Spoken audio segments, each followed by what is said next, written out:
up a Angel of Glory's Rise Reanimator combo with Dread Return, getting back Laboratory Maniac and Azami Lady of Scrolls, tap the Lady of Scrolls to try to draw a card. You have no cards left, so you win.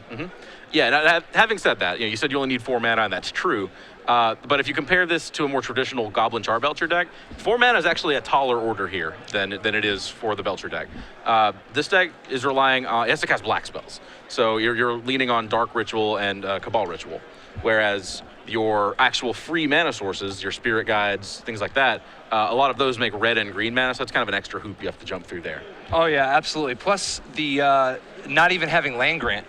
Like you don't have things like land grant. Yes, you are not allowed the luxury of a 1-land deck. And it looks like John Torrez on the All Spells deck is going to take a peek, see what he's up against, and he is going to see the dreaded Force of Will. Yeah, Force of Will is real hard for this deck.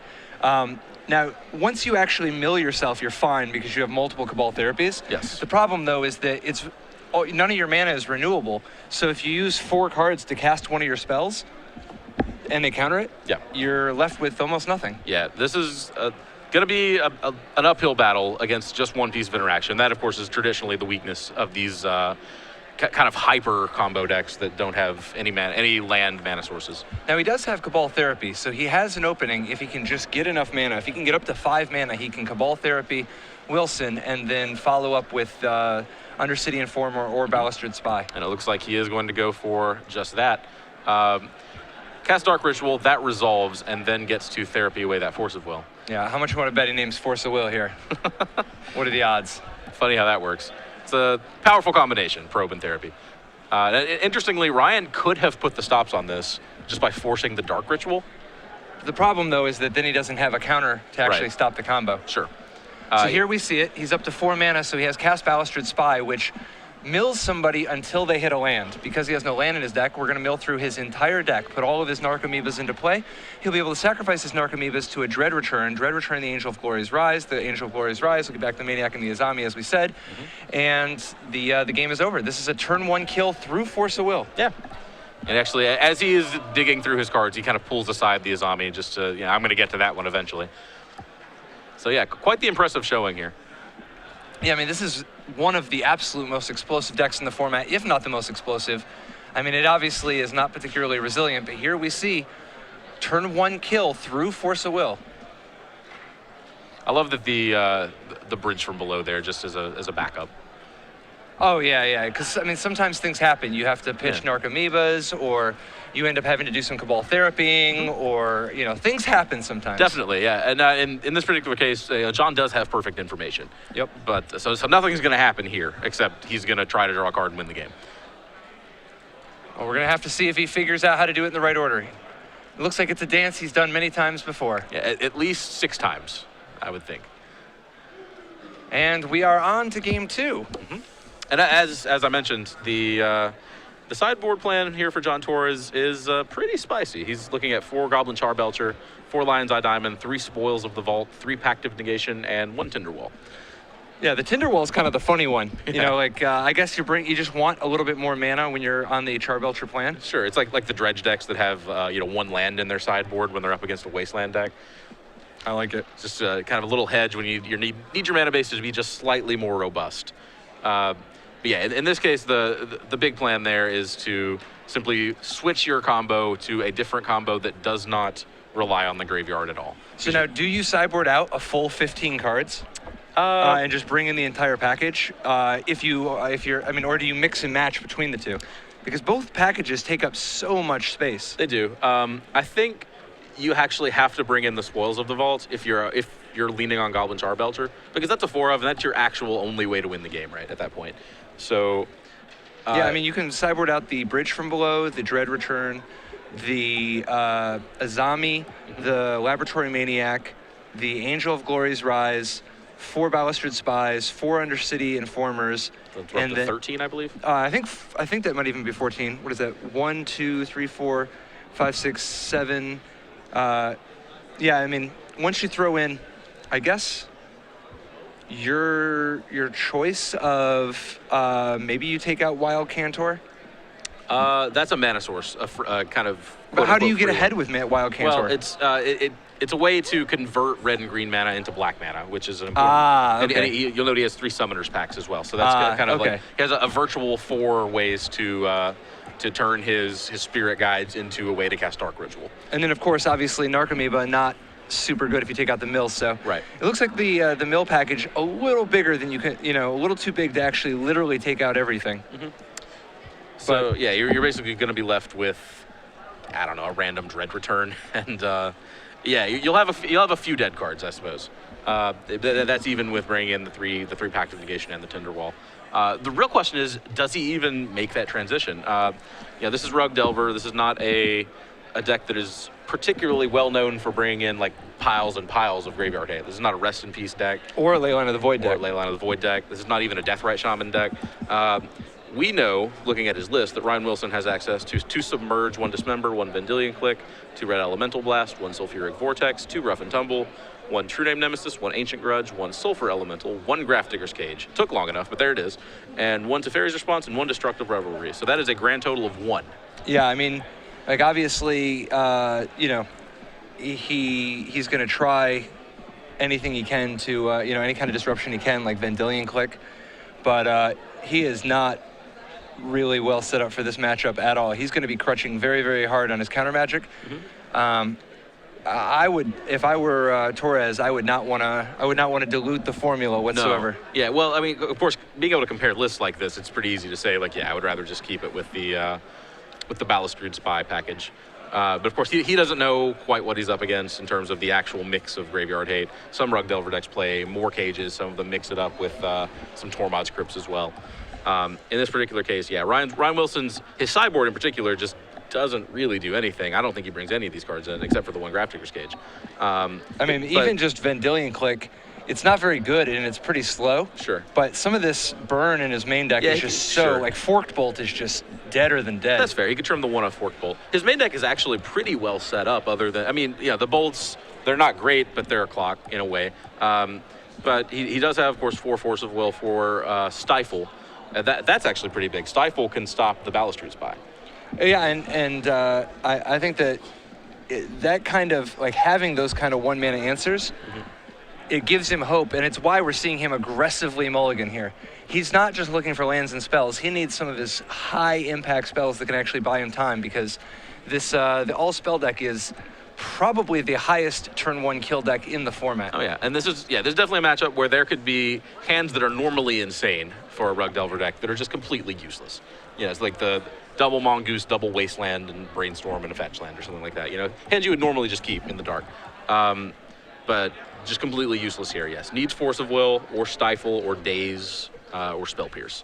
Those are the 4 spells that interact here, actually. And if your hand does not have one of those, it's pretty much blank. Now, Torrez is taking a mulligan also. His deck mulligans quite a bit, but for different reasons. It's got an extremely unstable mana base. Oh, yeah. He actually only has a handful of cards that can even start the mana, and he's real slim on mana total, so trying to come up with 4 for the turn 1. And it looks like we do see a Lion's Eye Diamond, so he has done some amount of transformation. Oh, okay. Does Lion's Eye Diamond do anything with the graveyard package? I don't think it does, right? If you draw if you draw a bunch of stuff, yeah. you could just Lion's Eye Diamond, discard your hand, have a Angel of Glory's Rise, Laboratory Maniac, or not even Maniac, just Angel of Glory's Rise, or just even Azami. If you just have Dread Return and Azami that you discard, mm-hmm. as long as you can come up with a few creatures from if you can come up with a few Narcomoebas from milling yourself. And if these you just put them all into play somehow, this is... Well, no, if you cast your Wild Cantor, okay. Cast your Tinderwall, and cast a Cabal, a Narcomoeba, yeah. You could totally cast all 3 of those for just 4 mana, and if you discard your hand, you could sack the 3 of them to Dread Return. Okay, it's a long shot, but... You could even just cast Dread Return. Sure. You have Dark Rituals. That's fair. So if you just... I don't know if Lion's Eye Diamond helps you much there. I guess it's a discard You got to get the Azami in the graveyard. That's fair. All right. And it looks like John is just going to run those. Sometimes you just crack the Lion's Eye Diamonds with a Street Wraith on the stack. You're like, cycle, in response, crack them both. That's cross your fingers. Yeah, I guess that's the longest of long shots. But God, I really hope we see a game decided that way now. Oh yeah, if you just crack the 2 diamonds here, 3 blue, 3 Yeah. black, let's just let the chips fall where they may. Yeah, and we caught a flash there of Pact of Negation and Goblin Charbelcher. So yeah, looks like John Torrez has made the transition. Yeah, I was saying that this package is predominantly a way to play around Graveyard Hate, which it is. Yeah. But the other thing that you gain there is you actually gain access to Lion's Eye Diamond, which is a relevant mana source that you didn't have before. And once you're actually playing with Spoils of the Vault, you can actually play Spoils and then crack your Lion's Eye Diamond. So you can use the mana from Lion's Eye Diamond to cast Goblin Charbelcher. Definitely. Which traditional, the Belcher, Burning Wish, Empty the Warrens decks can't actually do that. They use Lion's Eye Diamond just to activate the Belcher. Lion's Eye Diamond, very important also for having ways to fight things like Daze, Spell Pierce, Flusterstorm. You know, it's not always going to come up, but having extra mana sources is, I mean, it's not something that the all-spell deck, you know, comes by easily. No, and it's going to lose one. Ryan Wilson boarded in his one of Ancient Grudge, and he's going to snipe presumably a Lion's Eye Diamond. Yep, definitely an excellent call. I would way rather have Ancient Grudge than Lightning Bolt, that's for sure. And Ancient Grudge can go out, I mean, he's got to anticipate in a deck like that. Mox Diamond, Chrome Mox and Lotus Petal at the very least. And here we see also Lion's Eye Diamond. Yeah, I mean, there's a real possibility that Ancient Grudge just doesn't interact in the way you want with John's artifact mana sources. But as you said, it's still better than Lightning Bolt. Ryan Wilson's going to take a look at Spoils of the Vault. Spoils of the Vault's a scary card to cast. Spoils of the Vault occasionally just kills you. You got to have no fear. It's like demonic consultation. Sure. You can't be a chump. You gotta walk into the room and be like, you know what? Spoils of the Vault. Let's do this. Okay. I came to dance. Nice. And as did John Torrez. And so presumably, he actually has Belcher. He had it in his hand. So Yeah, he's looking for some sort of mana source, and Dark Ritual appears to be the mana source he's looking for. Okay. That doesn't seem so bad. Yeah, that was only. Just pay 5 life. Yeah, sure. That was quite the deal. Okay, and he does lose the black source of mana that he has in play. So, yeah, he has a Dark Ritual now, but he can't actually cast it because he has Lion's Eye Diamonds, which would require him to discard the Dark Ritual. So, basically, John is set up to win the game as soon as he finds a way to make a black mana. Yeah, absolutely. I mean, he's got so Lotus Petal's the easy out, but Chrome Mox is going to need another black card or another mana source because he does have Cabal Ritual that he could potentially imprint on it, but then he would still need one more mana. Yeah, 1 mana short.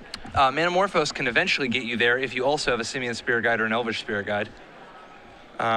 It is a challenge putting together mana in this deck, Yep. which is part of the reason why having stuff like Ancient Grudge is so important. And he does not have time to mess around either. It looks like Ryan Wilson kind of senses the urgency, of course, and needed to do it that turn because that Lotus Petal would have been the game. Well, this is still game. Is it? Yeah, the Lotus Petal can cast Dark Ritual. Dark Ritual casts Cabal Ritual. Cabal Ritual gives you 4 mana. You cast the Belcher. Yes. Okay. Lion's Eye Diamond activates the Belcher, but before it even comes to that, when he tries to counter the Belcher, you pack the negation whenever he plays. Unless Ryan has 2 different pieces of counter magic here, he's taking 50. Yep. Okay. That was, yeah, you're right. That is exactly enough. Now, that said, it's very possible he has 2 pieces of interaction, you know? Sure. Although the fact that he pitched a Stifle is ominous. What could the other blue cards in his hand be? A Spell Pierce would do it. Stifle, part of what makes Stifle so incredible is that it actually, then you just win on the spot because you counter the activation of the belt, yeah. And now he won't have the mana. I guess he's not winning on the spot, but he won't have the mana to be able to activate it for quite some time. He cracks a fetch land in response to that activation, so it looks like he did have double Stifle. That would be my guess here. And there we go, says no. Or is that a Brainstorm? That's a conspiracy card of some kind. I'm not familiar with the conspiracy card. It is a Stifle. Yeah, because there's no way he would pitch a Stifle if he didn't have another one. And here we see Torrez stuck with a lethal Belcher, but 0 other permanents and 0 cards in hand. So just Lion's Eye Diamond off the top kill you, right? Yeah, well, I mean, he has a lot of... okay. So Pact of Negation did successfully resolve. Okay, so that's not gonna work. So we go to game 3. Yeah. Was that turn 2 kill by Ryan Wilson, or a turn 3 kill, technically? He had 4 lands in play, so... Okay. At least turn 4. I think it was turn 4. I guess it was decided on turn 3, but turn 4, Torrez actually dies on his upkeep. Yeah. Well, there you have it. Sometimes the turn 1 combo deck gets them, and sometimes the turn 1 combo deck gets you. Yeah, I mean, don't get me wrong. Obviously, Torres' deck looked completely unbeatable in game 1, but you're not always going to have a hand that wins through Force of Will on the first turn. You know what I mean? Like that is an unusual sequence. Mm-hmm. Yeah, and as I mentioned, there were ways that Ryan Wilson could have used that Force of Will even in game 1. Just like ritualing the dark. Force of Will in the dark ritual could have bought him a turn. Yeah, that requires you to kind of have a lot of knowledge about the way that a very obscure combo deck works. Well, it's not even just that. You have to know the exact texture of his hand, because he only has 2 Cabal rituals in his, or 2 Cabal therapies in his entire deck. Yeah. What are the only way that's the right play is if he has exactly Cabal therapy and another ritual and he needs to have 2 more mana beyond the dark ritual, and he needs to have the one of the combo pieces. Sure. Yeah, you could also think maybe like if you force to buy yourself a draw step, then you get an opportunity to go digging for dazes and things of that nature. The problem, though, is that you can't just walk around Force of Willing every dark ritual anybody casts on the first turn. Yeah, you really can't. Are you gonna? And then they're like, okay, well, I guess next turn I'm just gonna him to Turok you, since you him to Turok yourself on turn 1. Absolutely, it's quite the challenge. I'm not even saying that it would have been correct to force. I'm really not sure that it would have been or not. I think that's a pretty close one, actually. But yeah, it'll be interesting to see game 3 what the texture is now that Torres is back on the play. Yeah, I agree. And also, I'm curious if he's going to stick with the Belcher plan. I would assume that he is. It looks like he didn't even sideboard again, right? Yeah, I didn't see him. But there's no telling what Torres could be up to. Yeah, definitely this is a deck that wants to be on the play. When John's on the play, it's Force of Will or no. But when he is on the draw, that introduces Daze and Spell Pierce into the equation, and even Brainstorm to find Daze or Force of Will or whatever else. It also introduces Grafdigger's Cage to the equation, although as John has boarded, that's less of a concern. What do you think about Rug Delver in this field today? I mean, obviously Rug Delver is a deck that's been popular for basically ever since Delver was printed. Yeah, Rug Delver has, I think, been kind of unquestionably unseated as the Delver deck of choice at this point. I think it is the 3rd most popular behind both Bug and Blue-White Red. And I'm not sure if that's something that we're going to see stick. Rug Delver, you can never count it out. I was talking last round with Cedric about this deck, and I don't remember who it was. I believe it was Ben Weinberg, who once... I was getting ready to play Rug Delver for the first time, and he gave me some advice. He said, don't let them do anything. If they do something, you lose. So... Yeah, I mean, the Rug Delver deck, not a ton of answers to things in play. I mean, it's got lightning bolts. Yeah. Kind of a forked bolt, but for the most part, it is very reliant on its tons of cheap counter magic like Daze, Stifle, Force of Will, Spell Pierce. And relying on cheap counter magic and land destruction, more or less, on stifling fetch lands and wastelanding dual lands. Absolutely. So I think it's probably the most unfair of the Rug decks when it kind of takes its initiative. Of all the Delver decks, I think it is the one that needs to be on the play the most. Now, having said that, this is a very combo-heavy field, and I think it is probably among the best, probably the best of the Delver decks against combo. It has access to Force Stifle, which kind of goes in and out of the Blue-White Red decks. Some play it, some don't, and you generally never see that in the Bug versions. But Stifle, very good here, and very good in a number of other combo matchups. Yeah, the Rug Delver, among the best at taking advantage of time walks, taking advantage of when your opponent stumbles on mana a little bit, with both Nimble Mongoose and Tarmogoyf supporting Delver secrets for, very, very real clocks. That if your opponent gets stuck, I mean, a lot of legacy decks only have like 14 to 19 land, and as we see here, I mean, Torrez, not many land at all. Do you think there's any chance he cuts some of his wastelands? we're stretched thin for relevant things to actually bring in. But the only problem with Wasteland, though, is that it doesn't cast anything in his nothing. entire deck except for Tarmogoyf. Yeah, just Tarmogoyf. I mean, Everything else... he can sort of cast Brainstorm and maybe, not Brainstorm, I'm sorry, Daze, and maybe it contributes to a Force Will, but... Yeah, well, I mean, he's bringing in things like Ancient Grudge as well. So here we see 3 Lotus Petals, now a Chrome Mox. Okay. So, okay. On the bridge. We were wondering, which of the graveyard combo pieces he keeps. He keeps the black ones. So But here we're actually going to see the combo. Interesting. And Ryan does, in fact, have a Force of Will. Wow. So Torrez is down to almost nothing. Yeah, that reaction, that was, Oops. Yeah. Had a spell. Right. That's a man that just got 5 for 1. Yeah, and it's not even just 5 for 1. It's the difference between he would have won in the first turn, and now he's giving Ryan Wilson effectively right around 7 or 8 extra turns. Yeah. Yeah, and that's, of course, the risk you take with this deck, with Belcher, with other decks like them. You put your opponent to the test. Do they have it? Often they don't. So you do have that advantage, but when they have it, you look foolish.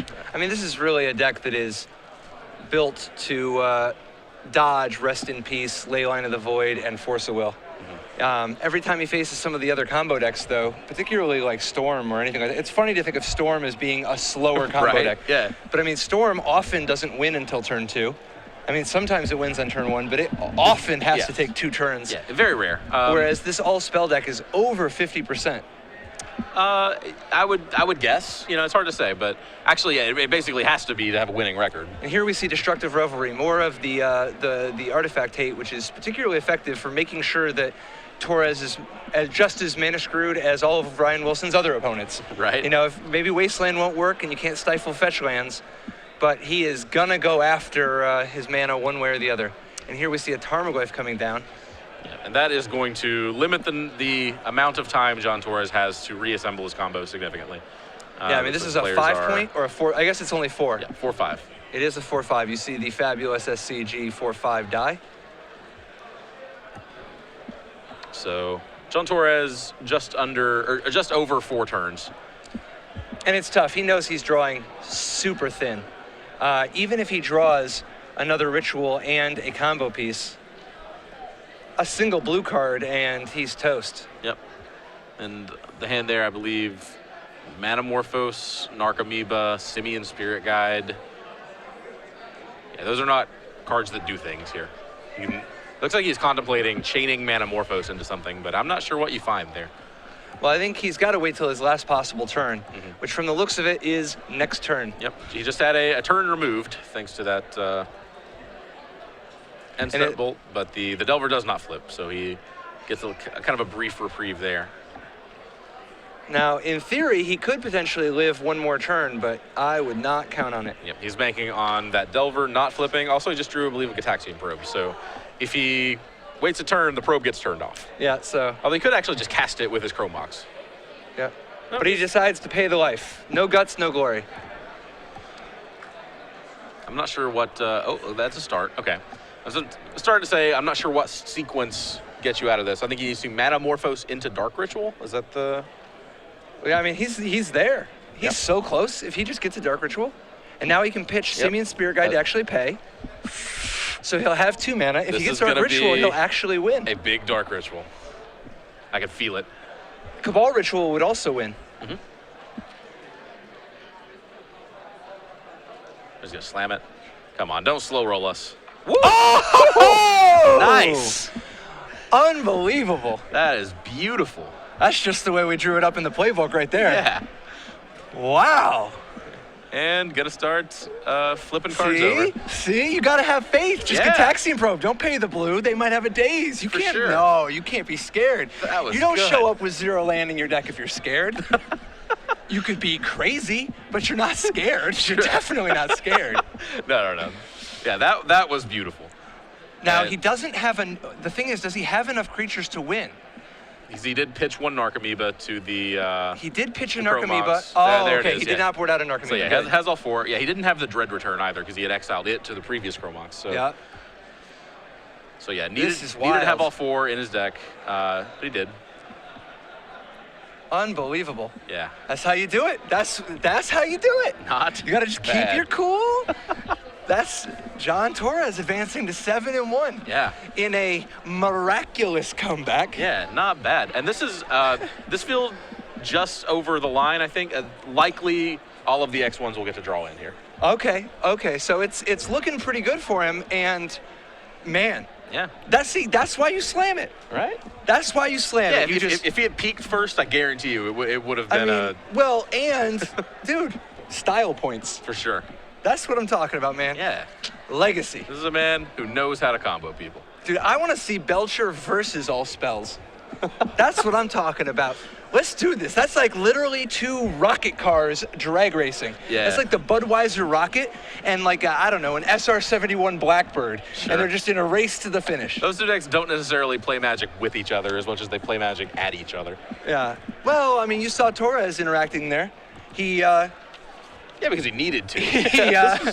I guess Torrez has. he cast Cabal Therapy. Yeah, in Torrez game 1. has 2 therapies, so Well, that's I guess kind of edge to Torrez there. Hey, that's awesome. You know, good on him. Yeah, for sure.